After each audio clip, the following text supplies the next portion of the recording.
Video si yung bibo mapang isil na mapabong amadi ay YouTube family singbo channel sida amka na taram noksari ngasi mayang gidamagta ina pajari video si akoy Instagram gumba photo thagatpa matam sida amuk hena fajana akoy sumaina Instagram gi border adaidi sumaina like ko mase si kamaina hapkani adaidi adongi photo do amuk hena fajani habdo ngasi gi video sida aina taksa gadarini aduna mayam video si loibo yengminasi mayam makata adingai da sawa sojauge aham da kaditas play house bu lepa leita na pukning thobot pirakrin nang ta sawa pijari ani subada akoi brother ep naksana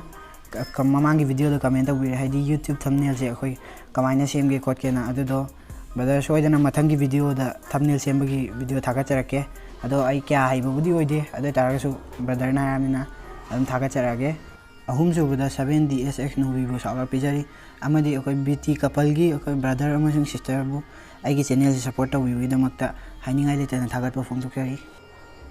ngasi gi oina di sawa si sidaloi jare ado mayam aigi channel gi oina video ana wa thagat pukuding gi sumaina aigi mamangi video gi comments tagi lucky oiba subscriber ga aina random oina khalaga adum sumaina ana video thagat pukuding gi sawa tukjai aduna adom su aigi sawa si yaungning ngadi channel subscribe tokshan bilmo bell notification ju on toromo tungi video mai ga koda adom na paw yaw na aduga video sida adom ju comment tawbiramo amadi like tawbisu karangon adudi video si makha muk chatharasi akogi kamaina Instagram gi photo da sumaina border ga heart ka hapkani habdo ai makata na taksarage mayam kwai ahambada kaidogduna habdo ai taksarake ko aduna kwai ahambada sigi video se sigi description ni sangbi ko adu sigi description ni sumaina border and heart link na hapam ge ko aduda sigi link sida mayam changbi yo ko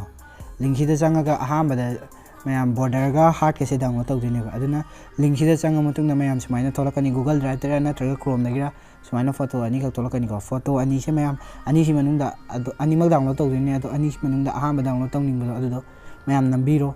adu matungda mathakta download ki button na yawi se dei nambiro adu matungda photo se adum download tawragani amna ahamba photo se download tawlur matungda back chalaga ani su photo se download tawbiro sise download tawlur matungda makha kaidogum na habdo adu amuk taksarage photo ani do download tawlur matungda makha kaidogum na habda harake boko photo ani se download tawlur matungda adongi Instagram do chango haidi hujik edit tawduriba border ke ka hapduriba sise adongi Instagram da thaga to photo tadi na adongi account da thaga toineba adoi taragadi adongi account da changbiyo ko adon tabida mi atopagi sembiba kai ga oi tadi mi dugi account da chango aduga mi dugi thagat kiba post amek ta chango ko aduga koi si da chang mi dugi da chango haji kai na moi gi sigi mathak ta thariba maming je sise lokthok tuneba aduna sise screenshot lawro ko sumain changa matuna sigi video sigi oin ai chepriti gi sigi photo sida hap toine basi border se aduna chepriti gi oin lawuni ko adumaina adom so adom gi da hap toiragade adom gi sumaina thagat ki post gi screenshot ama lawro na traga imanabi gumma gi sembi bo taraga su sumaina imanabi gi profile changa ma gi post ki mathaki sigi mathaki ming je yaga screenshot lawro aduga si loiraga akhoi gi makha kai dogduna habto taksarage sigi matung na ne akoi kaino na Play Store da changaga app ama download tawdineba app sigi maming se kage PixArt ko PICSART si app se download tawbiyo ko si app si da ne ba khoi ni edit tawbise si app se kai gi app na ha matam na khoi gi photo gumba sigum se edit tawna ba app ne ba ko agi wakan da si gi app se photo gi da di yam nungai ba ko aduna si app se hana download tawbiro hause tawbiba app PixArt to hango ko PixArt se hang matungda maka kai dogduna habdo hairake ko ana PixArt hang matungda magi sigi maka sida mayai sida plus ki ama yawi sida sida nambiro ko plus ki nama matungda sida edit a photo sida nama adui matungda adom na edit tawning haji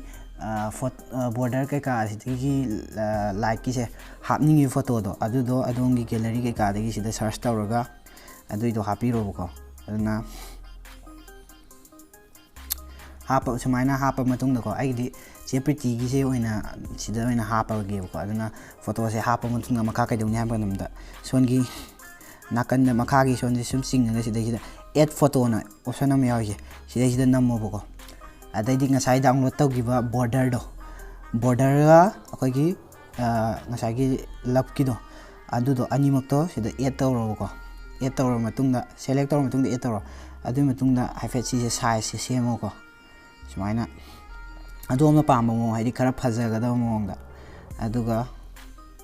si animak se adumai semo sumaina khara adjust tawro matungda sida mathaki tiksida ko sida namo ko adai sida amuka add photo sida namo ko add photo sida namo matungda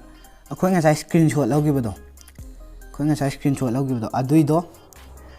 amu add tawbiro ba click tawraga ana screenshot logibado sida leiredana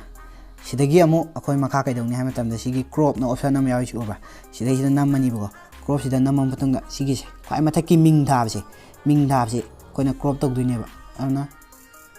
sana ming thabse koina crop tawraga sigi tick sida tawrani ba crop tawlo matungda aduga si se akhoi mathaki sigi mapa se sidai se chapchana na hapwan sumaina hapani ba haifet semdok semjin kara tawrani ko chana na ko na sumaina hapalo matungda adongi photo da chana na hapalo matungda sigi tick sida na mo ko tick sida nam matungda sigi mathaki si download button am yarse sida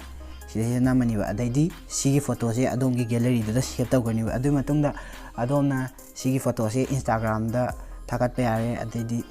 adum haidi mayamga karam tongan ba hai tare ko khara hena fajaba khot se sumaina oidana aduna sumaina akhoi gi photo gum se sungum sida sumaina Instagram gi border gumba adagi sigi like se sumaina hapa yai ko mayam sigi wendi swaida loijare adom mayam sigumba tips and tricks ki video se tungda sumayam pambi bra habidu comment section da soidan comment tawbiramo aduga mayam huji phokta mayam subscribe tawdrgadi subscribe se toksanbiramo mayam gi subscribe se yamna darkar tai aduga mayam video se like tawbiramo like tarogadi akhoi gi video se mi atobada hena recommend tawbi hendoini aduna mayam